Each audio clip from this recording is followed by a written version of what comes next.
Welcome everyone to Open Studio.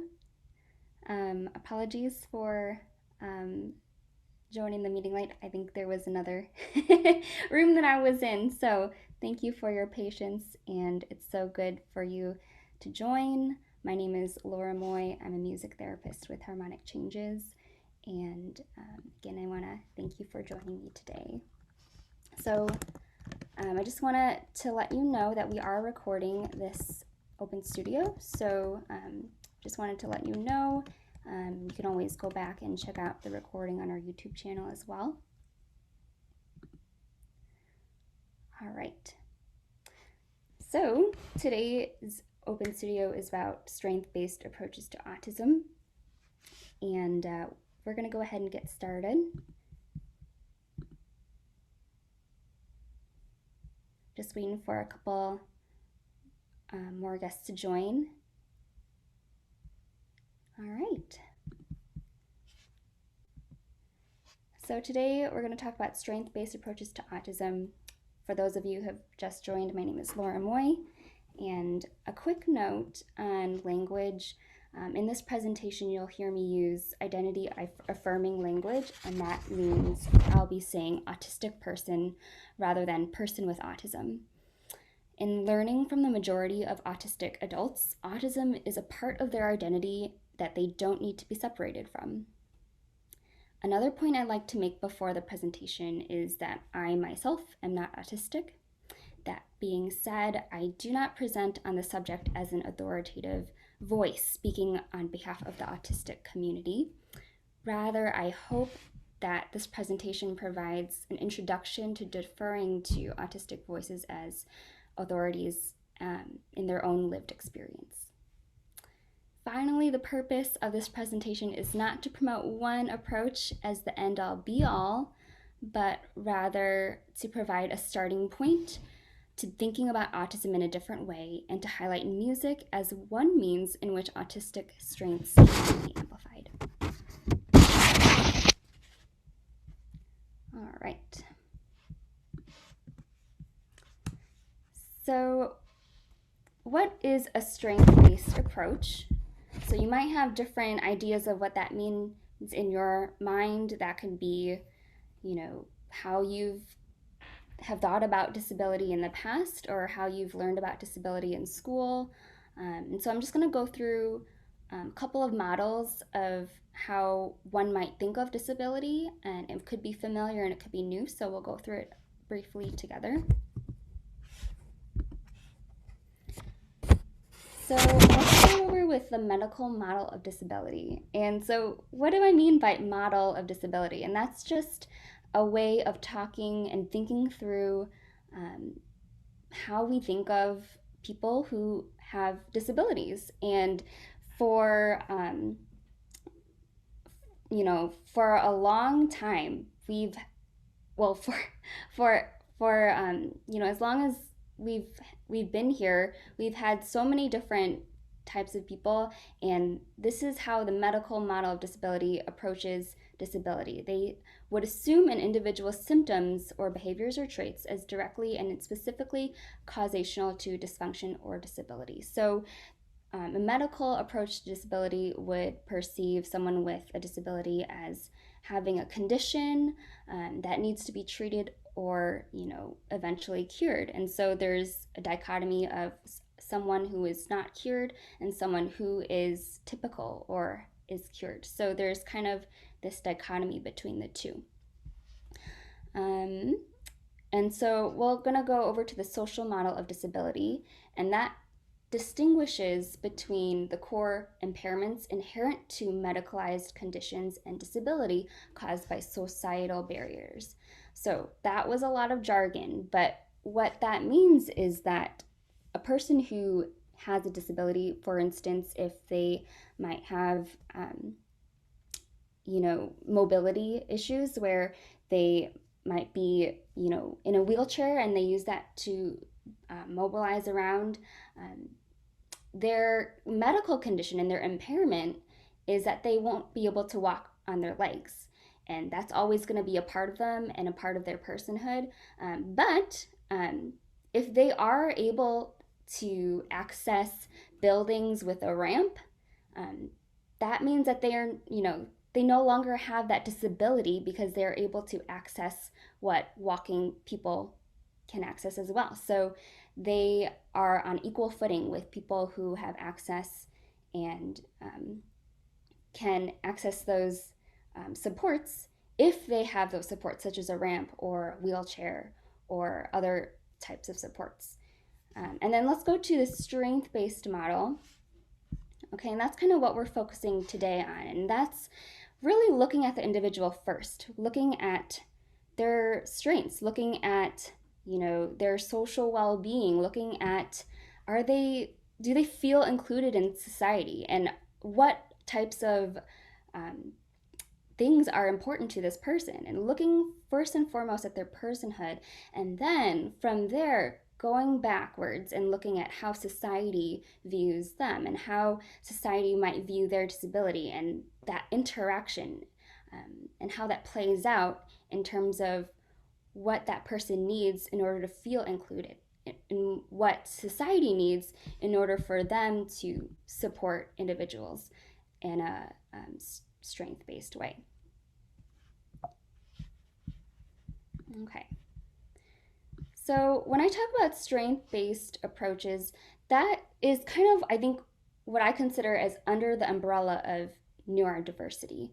And this term originated from the autism rights movement in 1998.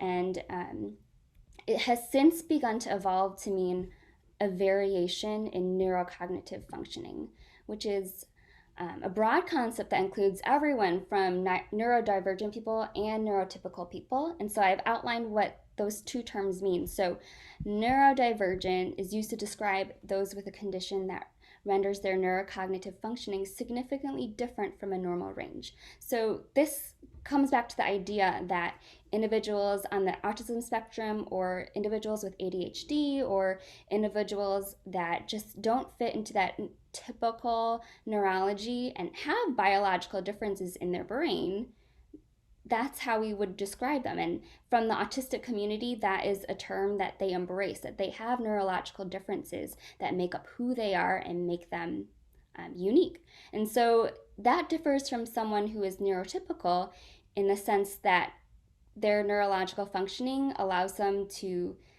function in society in a way that doesn't seem abnormal. It doesn't seem like society has different views of how they might function or think. So they're kind of, I would say, the majority, and they kind of benefit from society, favoring those types of functioning. So, for instance, when I step outside and I go to the grocery store and I hear music playing on the intercom, and I hear the checkout line and the automated beeps and boops and all of that, like that wouldn't necessarily be overly sensitive to me, because as a neurotypical person, I don't maybe notice those things, and I'm not necessarily sensitive to those environments. And society isn't necessarily built for people who consider themselves neurodivergent, in the sense that maybe in a neurodivergent accessible world, they would have all types of community centers, that are able to accommodate those different neurological sensitivities. So as you can see, I'm like kind of throwing in a lot of these words. So please feel free to refer back to these slides. They will be uploaded at some point, and also refer back to the recording so you can kind of see where these definitions land and when you think about these things. All right, we're going to talk about the neurodiversity movement, and what that does is it advocates for the rights of neurodivergent people. So it advocates for a society in which people who are neurodivergent feel safe, they feel that they're not necessarily the outlier, and they feel that they're included, and also that they have their own voice and they can feel like they have control over their future, over the decisions that impact them. And so that's what I refer to when I think of autonomy. That's what I'm talking about. All right. So that's all to say that when I think of strength-based approaches, we're looking at the whole individual, right? We're also thinking of maybe possible differences in their neurology. So thinking, um, if someone is different than you, it's not necessarily worse or not necessarily a comment on the quality of the individual, right? But it's more so that their brain interacts in a different way. And so that's why when we think of a strength based approach, we're talking about differences and not deficits. And that's really the main point of what I want to convey here as we talk more about strength based approaches. All right, so here is a table that I have made. On the left side, you have the difference column, and that kind of is a summary of an autistic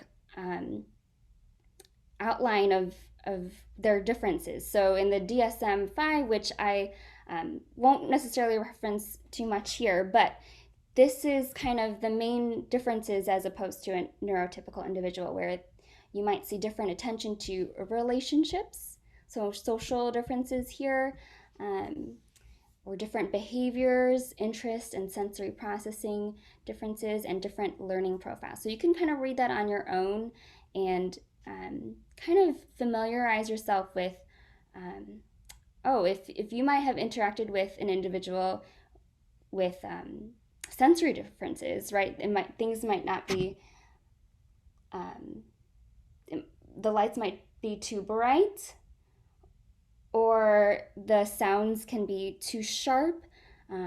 They're not gonna maybe want to participate in a way that maybe a person who isn't affected wants to participate. So on face value, you might say, oh, that person is really socially awkward, and that person, doesn't want to participate, and maybe he just doesn't like me, or, we tend to kind of think of all these different reasons why that person might not want to engage, but we maybe have not considered that their brains are wired differently, and that their body is just telling them that this is not a safe place to be. Right now, the safe place to be is in a quiet corner where everything is comfortable, everything feels familiar.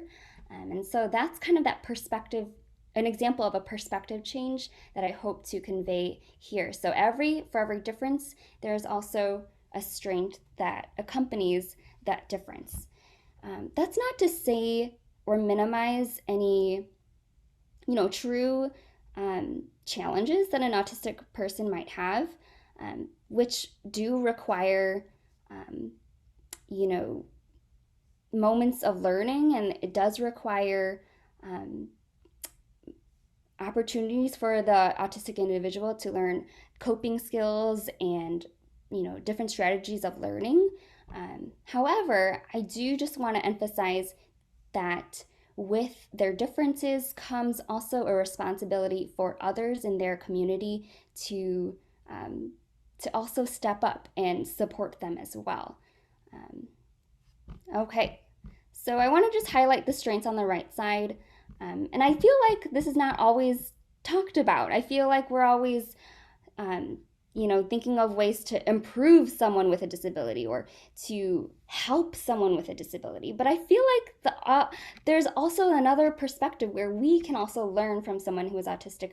We can also benefit from people, the autistic community. So we can benefit from their empathy, their honesty, just their authentic communications. And I feel like, just from my personal experience with individuals with autism, I've just loved having conversations with them, because in my mind, I feel like, oh, I know where this conversation is going, and like I'm the expert, and but I feel like I'm always surprised pleasantly by them asking me, how my day was, or remembering a really specific detail of a past interaction with me, exactly 10 years ago. It's amazing just to see how authentic their connections can be. And going back to that example, they can recognize patterns, form and stick to routines, um, and they have that attention to detail that they can remember past memories with you and then just share them and have that really authentic moment of, hey, I remember 10 years ago we were driving and you said that one fact and it made me smile. And that is just, I think, one of the greatest moments that I've had with a friend with autism. All right, and another strength is, I'm gonna move down to learning profiles, is that they attend well to visual instructions, focus without multitasking, attend to the present moment, and they have that hyper focus. So, I mean, with neurotypical people, sometimes we're all about multitasking. We're all about doing everything at once and having that control and kind of priding ourselves in that. I feel like there's an other side of the coin where we can also pride ourselves in focusing on one task and being able to finish something to completion. Um, Especially for myself, I feel like I can, you know, grow in that area as well. So many areas where we can just flip the switch and see, okay, are we trying to remediate something that we perceive as a deficit when actually it's just a difference? Or can we flip the switch and ask ourselves, can I possibly learn from this situation? And can I possibly see something that I didn't see before? And can I actually celebrate those differences instead of nitpicking them because they don't necessarily fit the majority perspective? All right. So I just threw so much information at you. I kind of want to take a step back, zoom out a little bit, and I've wanted to show you this clip, this short film called Float. Many of you might have seen it before. It's a short film by Pixar, and it depicts a small boy and his father and the relationship that they have over time. I don't want to give too much away, but as you watch this short video, it's about 6 minutes long. I want you to just, in the back of your mind, think of, maybe the perspective of the father, maybe think of the perspective of the child. And I want you to consider, I'm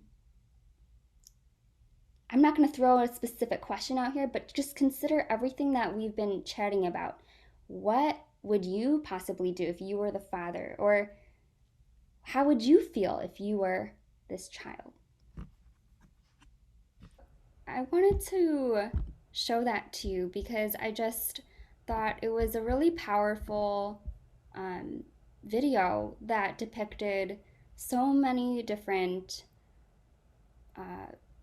so many different stories and dynamics within maybe what we're feeling about autism and how we might be feeling with supporting, those in our life that are autistic, or those that or just maybe we don't have too much awareness of. And so I wanted to just draw attention to maybe think about the strengths that this child was showing. The strengths of, and of course, I'm just kind of watching it and maybe giving you my reaction. And for someone who is autistic, they might see this and maybe like, oh, I don't know about that. But from my perspective, I feel like his strengths just were about him noticing the small details of the dandelion and just loving the feeling of the wind in his hair and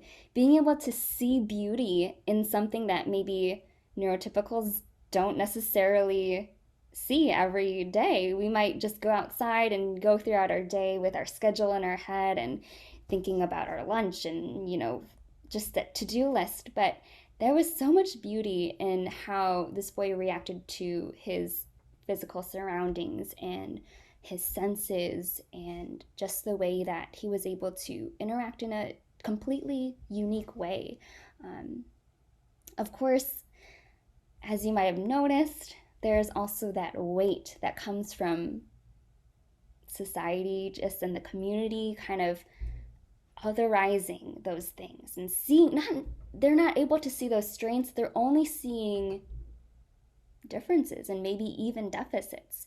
And so that is something that I think us as a society kind of needs to sit with, and kind of, even of course including myself, and sit with the fact that, am I part of this community that isn't uplifting these autistic strengths of seeing the world in this way? We're not all the same, and we will never be, but there's so much more room for inclusion that I feel like this short film offers. And okay, so we're moving on here, but I do want, before we move on to the music portion, I want to kind of go to the latter half of this film where things changed, where, Dad was so caught up in the moment of feeling the pressure of society and feeling that, maybe disconnect with his son, and for him to say, why can't you be normal? I'm sure, that was a really relatable moment for, maybe even the parents in this group. And I hope that that was, just a moment where you felt maybe seen and validated in those feelings, because those are real.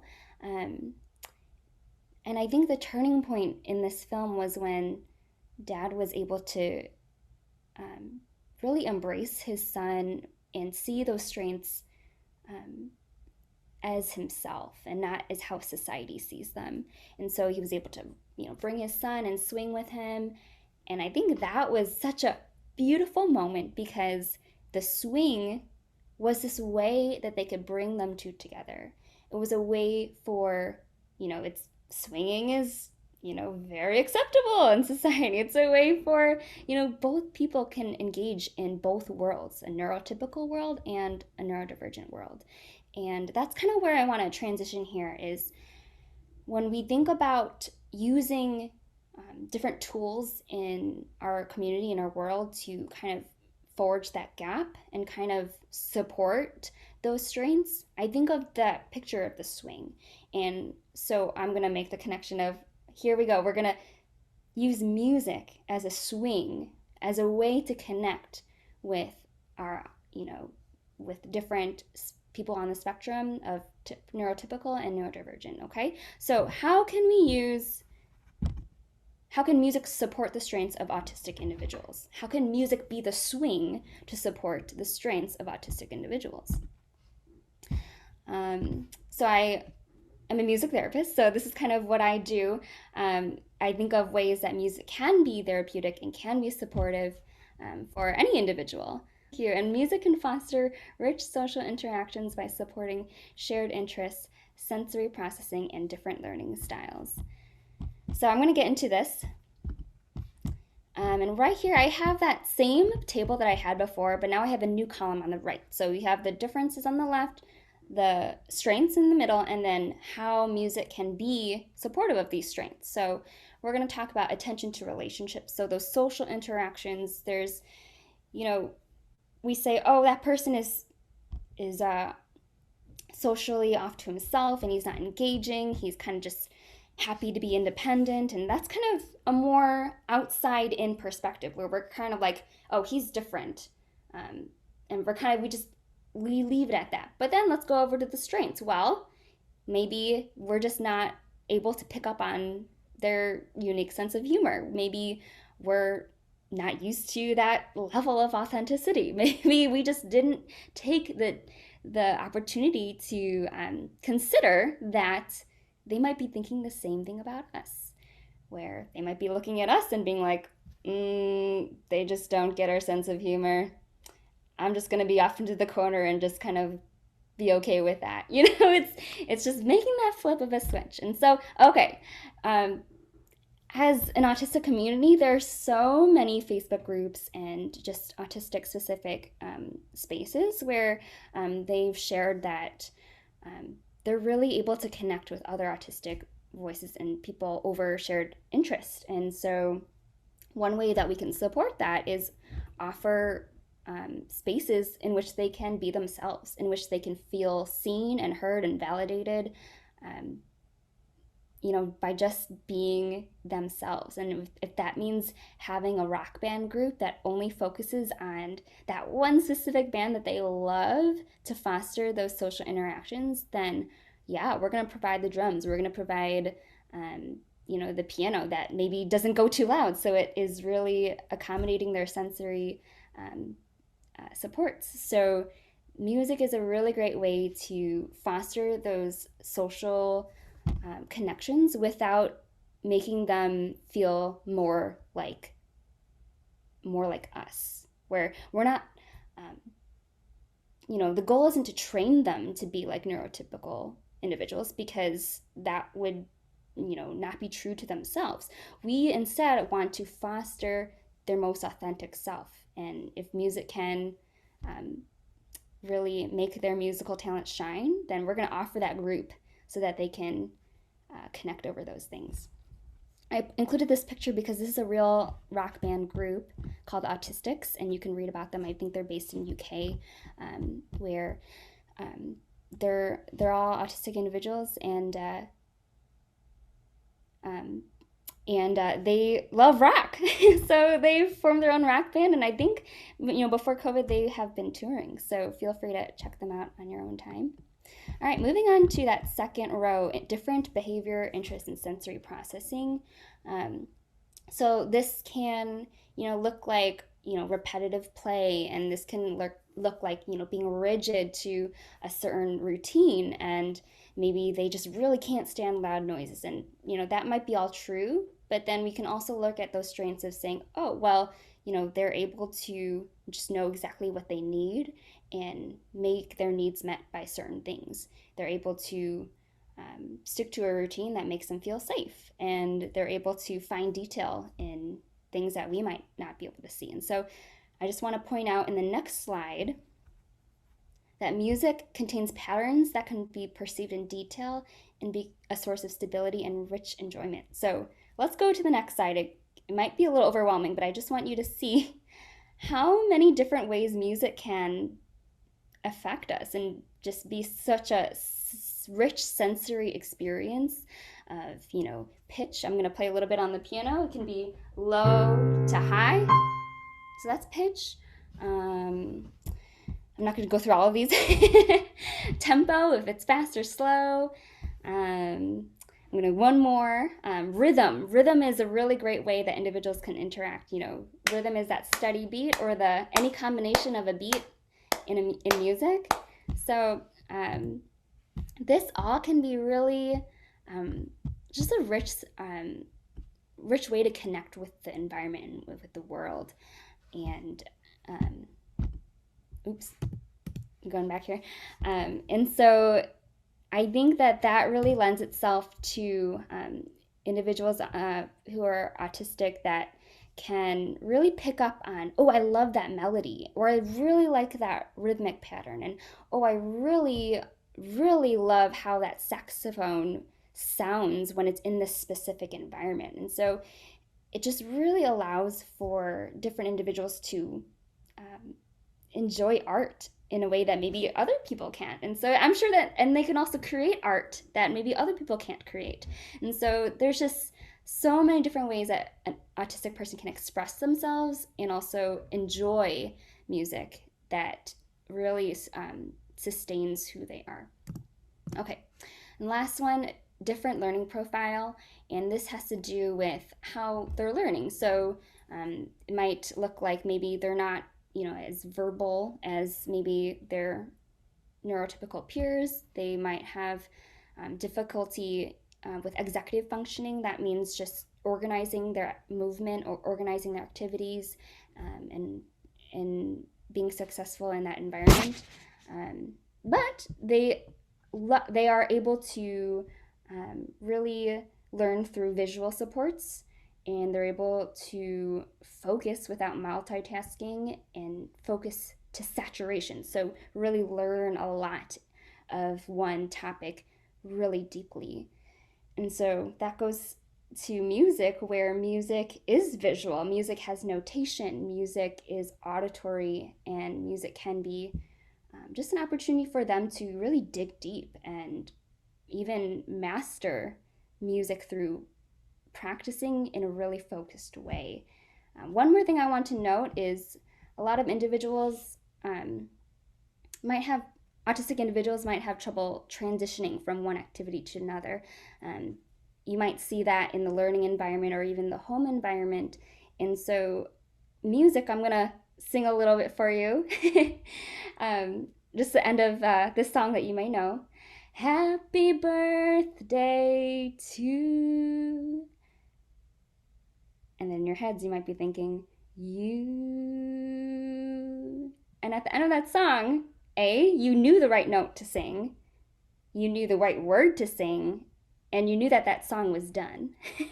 So all of those things were communicated just in that simple phrase that you didn't have to explicitly say. And so music can be a really great way to facilitate transitions of, I'm finished. This activity is now done. I am satisfied. I can now move on.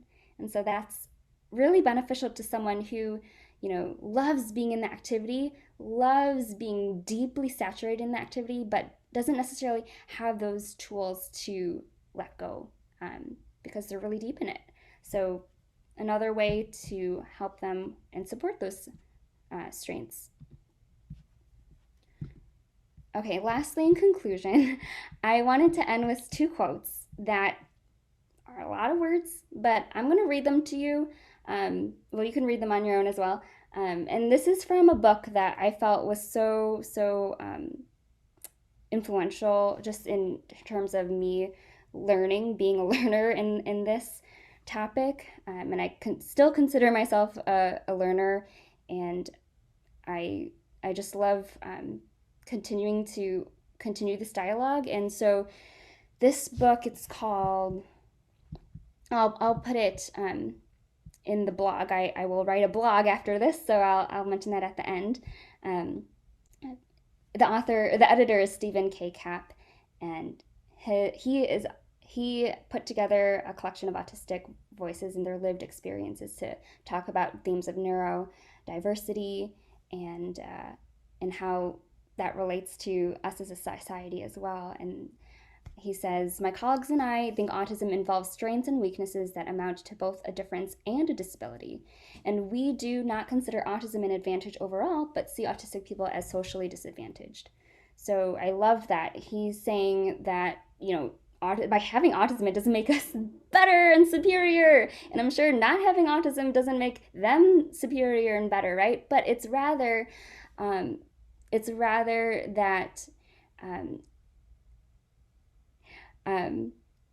that autistic people are socially disadvantaged because of the social environment. And so there's that advocacy piece that needs to happen in order for us to see that by elevating their strengths, we're not like saying, oh, we're flipping this social dichotomy. Rather, no, we're just taking the different perspective.